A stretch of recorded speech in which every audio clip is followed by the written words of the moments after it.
আনারসটা আসলে আমাদের রাইসুদ্দিন ভাই উনি এই ফলনটা ফলিয়েছেন। এটা হচ্ছে ওনার সন্তানের মতো।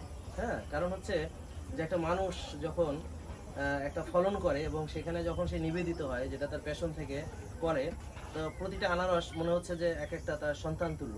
তো এই যে আপনার আনারসটা, হ্যাঁ, এটার একটা বিশেষত্ব আমরা জানতে চাই যে এই আনারসটা আপনি নাকি এটার একটা ফিরিয়ে নিয়ে এসেছেন, এটা হারিয়ে যাচ্ছিল। তো এই বিষয়ে যদি কিছু বলতেন। সিলেটের ঐতিহ্য হচ্ছে জলডোপের আনারস, জলডঙ্গি বলে ওই ওই সাইডে। হুম। আর নরসিংদীতে রাবানের আনারস বলে, এটা একটা জাত, এটা হারিয়ে গেছে। হ্যাঁ। তো ওইটা আমরা 11,000 পিস, আমি সারা দেশ ঘুরে হ্যাঁ। মধুপুরে গেছি, দেখলাম যে ওই জাতটা পাইছি।